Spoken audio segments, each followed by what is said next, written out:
Excellent début du mois de octobre. Alors, je vous souhaite la bienvenue à la Rhapsodie des réalités dévotionnelles quotidiennes du 1er octobre, vendredi 1er octobre 2021.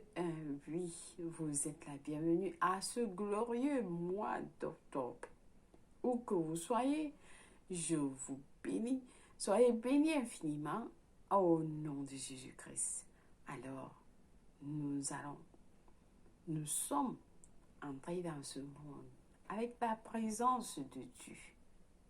Comme nous commençons ce mois, je vais dire, d'octobre, nous allons bénir notre mois d'octobre.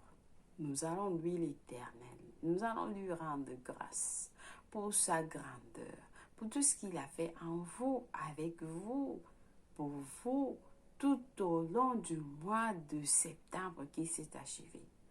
Je crois que le Seigneur a été gracieux avec vous, aimable avec vous, tout au long du mois de septembre. Et je pense que vous aimerez lui dire merci aussi. Pas seulement pour le mois de septembre, mais tout au long depuis janvier jusqu'au 9e mois de l'année. Et nous sommes au 10e mois de l'année. Alors, quelle aimable, quelle gloire de savoir que Dieu est avec nous, qui vous protège. Alors, nous vous prions. Nous disons, Seigneur, nous te louons. Papa, tu es merveilleux, tu es aimable, tu es grand, au-dessus de tous les dieux. Oui, tu es le seul vrai, le seul sage Dieu. Nous te reconnaissons comme notre Seigneur, comme notre Sauveur, comme notre Dieu, comme notre Père. Alors, en ce jour du 1er mois d'octobre, Seigneur, nous venons vers toi avec des cœurs humbles. Seigneur, reconnaître tout ce que tu as fait pour nous. Tout au long du mois de septembre qui s'est achevé, Seigneur, tu nous as fait achever le mois de septembre dans la victoire, dans la joie, dans l'amour, dans la paix, dans la bonté, dans la santé divine. Et nous sommes dans ce mois d'octobre, Seigneur. Que ta parole que nous avons reçue tout au long du mois de septembre, Seigneur, soit perfectionnée en ce mois d'octobre. Alors, Seigneur, nous te disons merci pour le Saint-Esprit de Dieu qui nous a guidés, qui nous guide, qui va encore nous guider, Seigneur. Car sans lui, nous ne pouvons pas connaître les choses de ton royaume.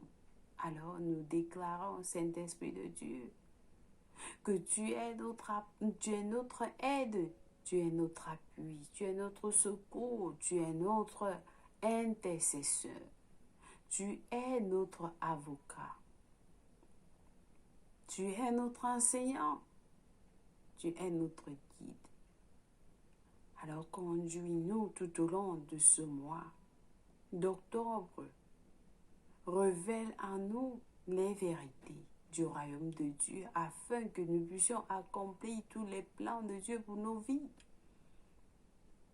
Et par toi, nous ferons des succès, des grands projets, des grands succès pour le royaume de Dieu.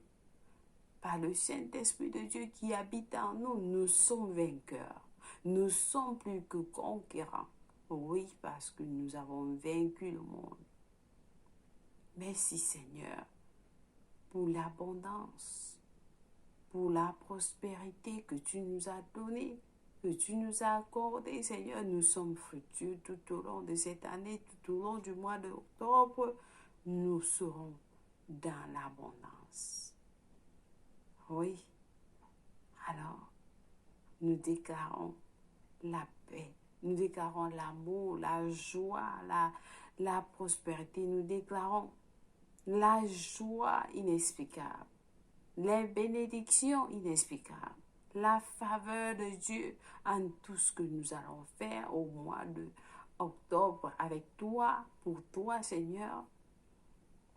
Et nous avons assurance que cela sera fait, accompli parfaitement, selon ta volonté, Seigneur. Maintenant et toujours, nous te louons, nous t'aimons, nous t'adorons, Seigneur, au nom de Jésus-Christ. Amen, loué soit Dieu. Alors, est-ce que vous êtes prêts avec notre passage du jour? Pasteur Chrysoya Kilomène, nous te disons merci pour la rapidité des réalités. Oui, nous disons merci pour l'œuvre que Dieu, la vision de Dieu dans son cœur, qu'il nous partage cette parole qui transforme les vies. Oui, la rhapsodie des réalités dévotionnelles quotidiennes préférées est le dévotionnel, votre favori dévotionnel qui vous donne un pouce pour votre journée et un sens à votre vie. Alors, pendant que vous suivez ces paroles, soyez bénis infiniment avec toutes les bénédictions dans les lieux célestes en Christ. Amen. Loué soit Dieu. Alors, notre passage du jour, par ce que Zoya Kilomène l'a intitulé « La vie agit en vous ». La vie agit en vous. Il va nous enseigner sur la vie agit en vous. Alors, qu'est-ce que cela veut dire? Parce que Zoya Kilomène a pris ce passage de Romains 5, verset 12. Nous le lisons ensemble, qui nous dit « C'est pourquoi, comme par un seul homme, le péché est entré dans le monde, et par le péché, la mort. Et qu'ainsi la mort s'est étendue sur tous les hommes, parce que tous ont péché. » Loué soit la parole de Dieu. Alors le pasteur nous fait comprendre que par la transgression d'Adam, la mort est survenue sur tous les hommes. Qu'est-ce que la mort? Qu'est-ce que la mort? Le pasteur nous pose la question et il nous dit, beaucoup pensent que la mort n'est que la cessation de la vie. Mais c'est plus que ça. C'est plus que ça. Premièrement, la mort est l'expulsion et la suppression de la présence de Dieu, de l'esprit et de l'influence de Dieu dans toute créature. Alléluia! Ça veut dire que lorsque la mort, c'est l'expulsion, la vie, l'expulsion et la suppression de la présence de Dieu. Ça veut dire qu'il n'y a plus de présence de Dieu dans ce corps, dans tout ce qui vit. C'est l'esprit, c'est la suppression, l'expulsion de l'esprit, de l'influence de Dieu dans toute créature. Peu importe la créature. Que ça peut être un arbre, ça peut être un être humain, ainsi de suite. Alors, le pasteur continue en disant, la vie provient de Dieu. Par conséquent, tout ce qui n'a pas été impacté par la présence de Dieu ou par son esprit ne peut pas avoir la vie. Ne peut pas avoir la vie. La vie vient de Dieu. La science, avec toutes ses découvertes, ne peut ni créer ni donner la vie. Ils doivent obtenir la vie de quelque chose d'autre que Dieu a déjà créé. On peut tout fabriquer, mais ce sera sans vie. À moins qu'il y ait une influence ou un contact avec quelque chose qui a déjà la vie. Lorsque un appareil est créé, quelque chose est créé, ça a été en contact avec quelque chose que Dieu qui a la vie, qui a déjà la vie. Vous êtes honnête, vous avez la vie. Et comme vous êtes en contact avec cela, cela donne la vie à ça. Donc, on ne peut pas fabriquer, on peut tout fabriquer, mais ce sera sans vie. À moins qu'il y ait une influence ou un contact avec quelque chose qui avait déjà la vie. Très important. Deuxièmement, qu'est-ce que la mort?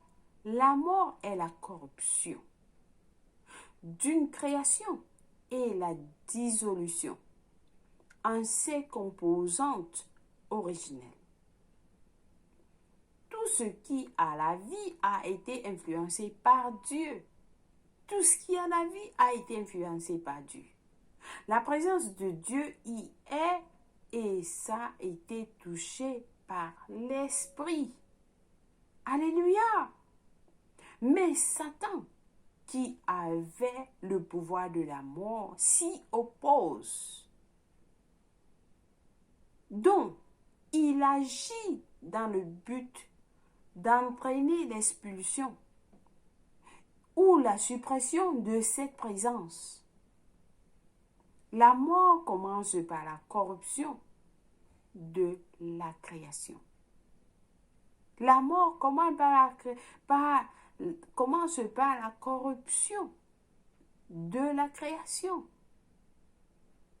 Quelque chose qui est corrompu, quelque chose qui s'ajoute à ce qui a été créé, ça veut dire que c'est déjà corrompu. Alors, si vous avez de l'eau pure, si vous avez de l'eau pure dans un récipient et que vous y déposez une petite impurité, elle est corrompue. Elle est corrompue. Elle est désormais moins qu'une eau à 100%. La mort commence par la corruption d'une création. La mort commence par la corruption d'une création.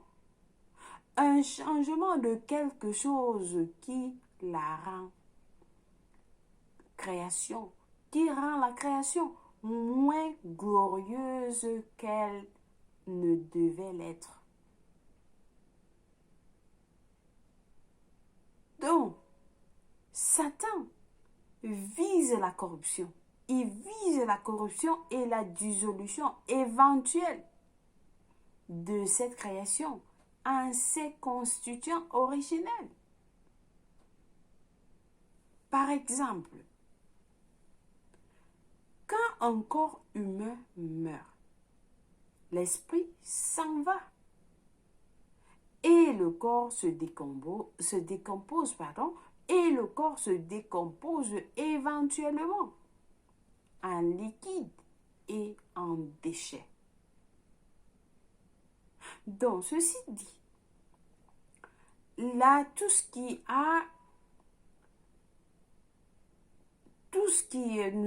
vous l'ai dit, la mort commence par la corruption d'une création.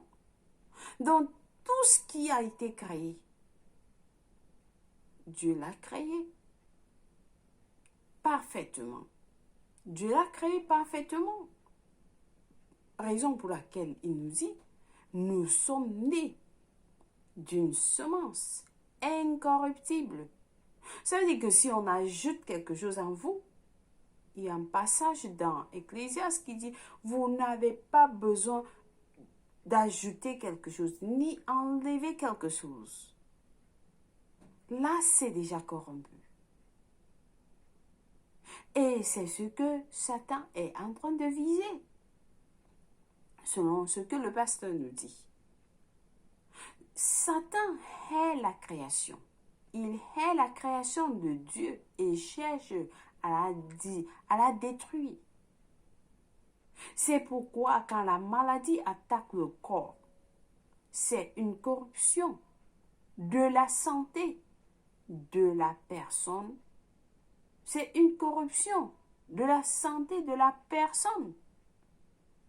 Parce que quelque chose d'impur a été ajouté dans votre corps. Quelque chose qui ne doit pas être là.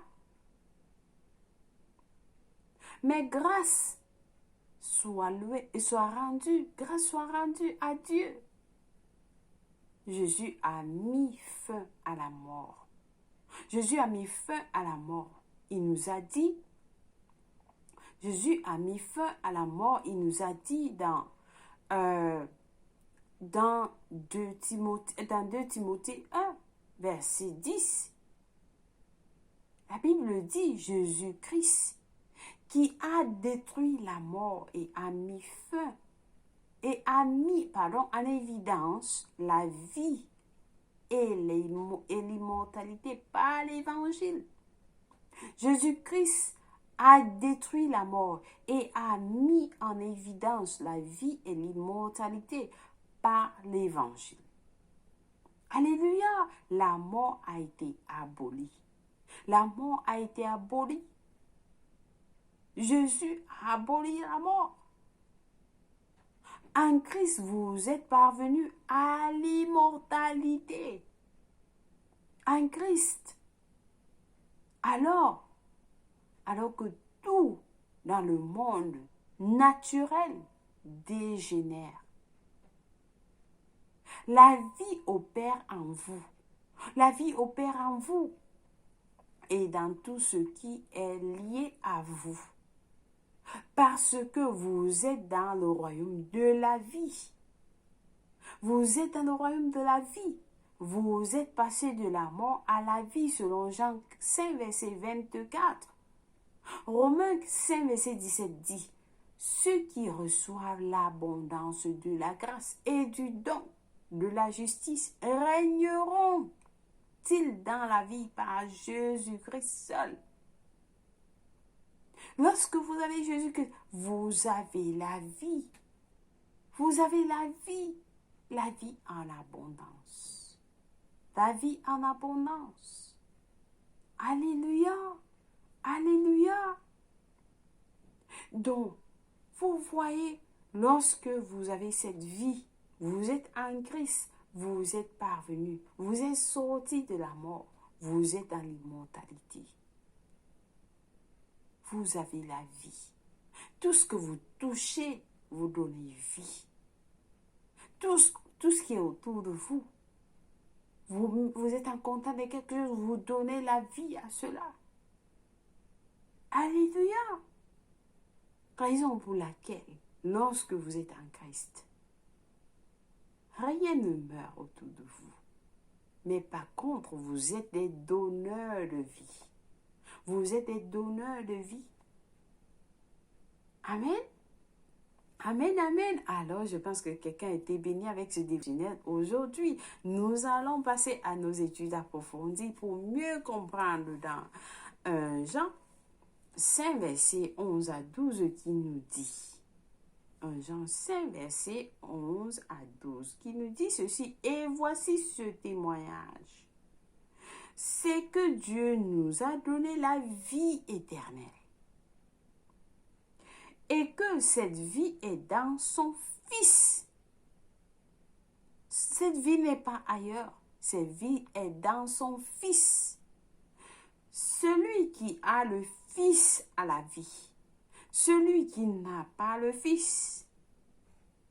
Celui qui a le Fils a la vie. Celui qui n'a pas le Fils de Dieu n'a pas la vie. N'a pas la vie.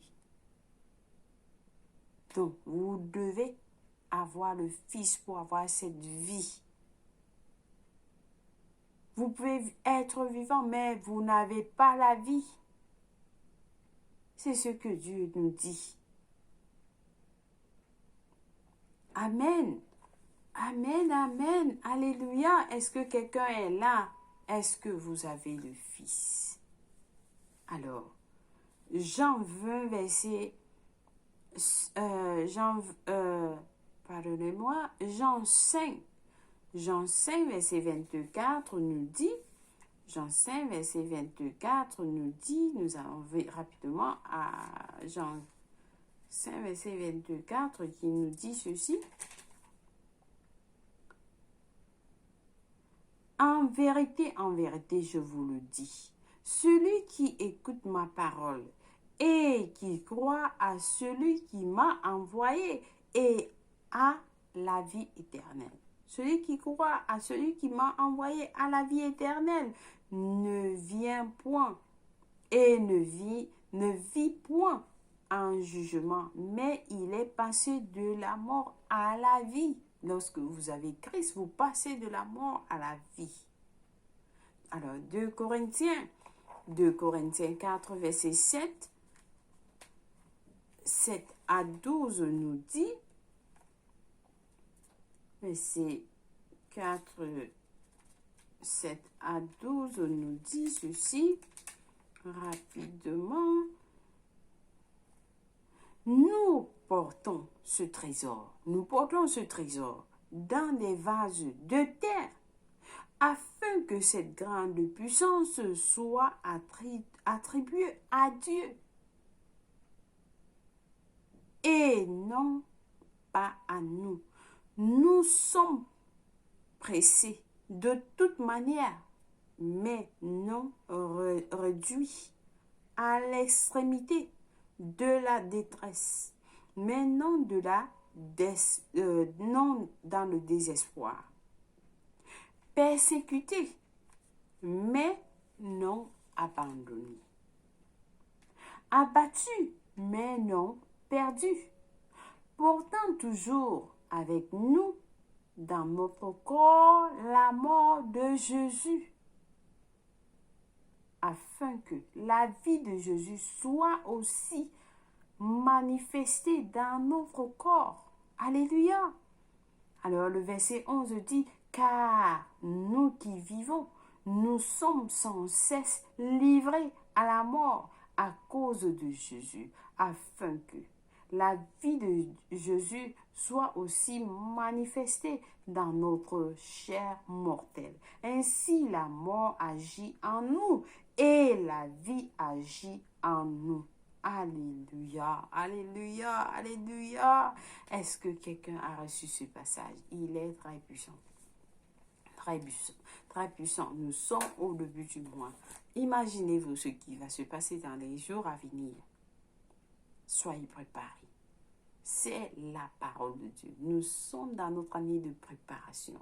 Préparation dans la maison de Dieu, dans l'évangile de Dieu, dans tous vos cœurs. Préparez vos cœurs. Avec ces paroles, nous nous préparons pour recevoir Dieu. Oui, soyez préparés. Alors, nous allons passer à notre confession du jour. Et si vous n'avez pas Jésus-Christ en vous, nous allons prier après la prière du salut. Vous allez prier et recevoir Jésus-Christ en vous pour recevoir cette vie dont vous avez entendu parler. Amen. Nous passons à la confession en disant, cher Père, je te remercie d'avoir mis en évidence la vie et l'immortalité par l'évangile. Alors que la mort œuvre dans le monde, la vie opère en moi et dans tout ce qui est lié à moi. Jésus a mis fin à la mort et maintenant, parce qu'il vit, je vis. J'ai la vie triomphante et immortelle de Dieu en moi. Louange à Dieu. Alléluia. Alléluia. Alors, nous avons des études approfondies, des études bibliques aujourd'hui de 1 dans Éphésiens 6, versets 10 à 24, Ésaïe 31 à 32. Et puis, lecture biblique de 2 ans. Aujourd'hui, nous avons à lire Jean 2, versets 12 à 25, 1 Roi 6. Loué soit Dieu. Alors, si vous avez suivi ce message, est-ce que vous avez la vie? Si vous n'avez pas la vie, priez cette prière avec moi de tout cœur et Dieu va vous écouter. Oui, Dieu va vous écouter et il va vous recevoir. Il va vous recevoir. Donc nous prions en disant, ô Seigneur Dieu, Je crois en Jésus-Christ, le Fils du Dieu vivant de tout mon cœur. Je crois qu'il est mort à la croix pour moi et Dieu l'a ressuscité des morts. Je crois qu'il est en vie aujourd'hui. Alors je confesse avec ma bouche que Jésus-Christ est le Seigneur, le Sauveur de ma vie à partir d'aujourd'hui. Par lui et par son nom, j'ai la vie éternelle. J'ai reçu la vie éternelle dans mon esprit par la foi. Je suis né de nouveau. Je suis désormais un enfant de Dieu. Merci Seigneur d'avoir sauvé mon âme. Alléluia. Merci Seigneur Jésus pour ton précieux Saint-Esprit. Je le reçois maintenant dans mon cœur pour m'aider à vivre une vie chrétienne efficace. Je peux parler en langue de l'Esprit et imposer les mains aux malades pour qu'ils guérissent. Je suis la justice de Dieu en Jésus-Christ. Alors j'ai reçu la vie éternelle en moi. Alléluia. Loué soit Dieu. Loué soit Dieu. Félicitations si vous avez prié cette prière. Alors, vous êtes passé de la mort à la vie. Comme vous avez entendu ce message, de la mort à la vie, cette vie vous appartient. Amen. Alléluia. Alors, soyez bénis infiniment. Nous souhaitons un joyeux anniversaire à quelqu'un de spécial. Si c'est votre anniversaire, joyeux anniversaire où que vous soyez. Nous vous aimons et Dieu vous aime plus. Amen. Loué soit Dieu.